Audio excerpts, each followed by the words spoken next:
that most of you have been to meetings that were utter chaos. And that's why we need some plan. To have an example for you, you could watch the Senate, and we have a lot of visual of the Senate proceedings. The Senate is an excellent example to watch when it comes to parliamentary procedures. And the basis of the parliamentary procedures is really to have a fair meeting where everybody has an opportunity to voice.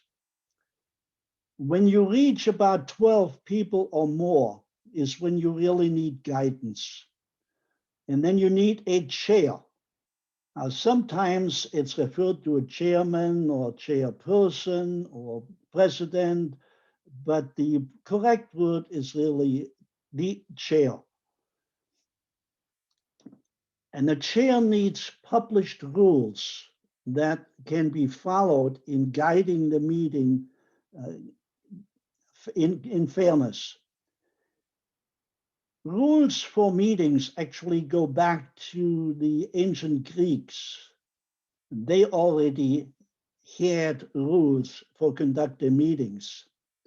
But through centuries of trial and error, primarily in the British Parliament, rules were developed, uniform rules were developed. And that's why we call it actually parliamentary procedures, because it arose in the British Parliament. Now, in America, it evolved in the 1800s. There was a gentleman with the name of Henry Robert. He lived 1837 to 1923. He was a distinguished engineer in the US Army. He retired as a brigadier general, as a matter of fact. But he belonged to many organizations and realized that there are different rules every place where he went and every meeting that he attended. And he saw the need of some unified rules. His goal was to have a short guide of about 50 pages. Well, when he got done, it was 176 pages. And that was in 1876. After they were published, people would come to him with questions of situations that arose and they didn't know how to handle. So Mr. Roberts started amending the rules and adding to them.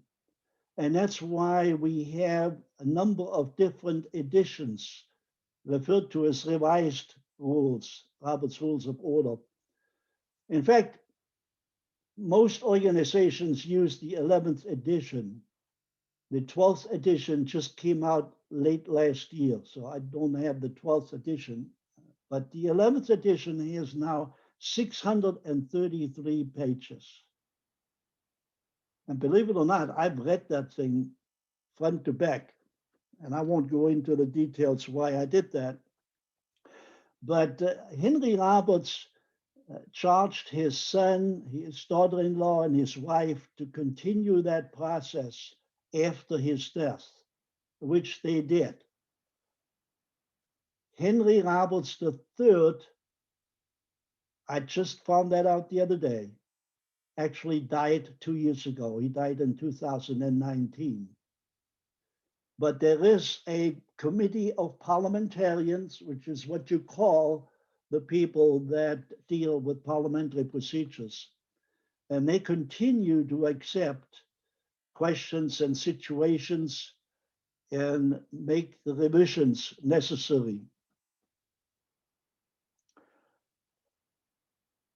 There are a lot of shorter versions available.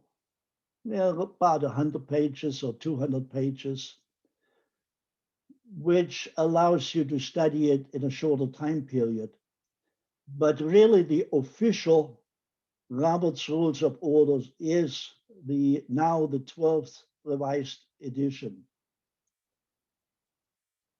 Let me close this short survey of getting the Robert's Rules and Orders with a quote by Henry Robert III, the one that just died a couple years ago. And I'll read it. A chairman should never be stricter than is necessary for the good of the meeting. But within that pattern, parliamentary procedure should normally be followed as a matter of course if it is to work well. It's not something to look only when you get in trouble. Effective meetings could become the universal rule if an elementary knowledge of the accepted rules that govern them were to become the common property of most people, as, for example, the rules of baseball. Mr. Toastmaster, we'll get into the meat next time. Excellent.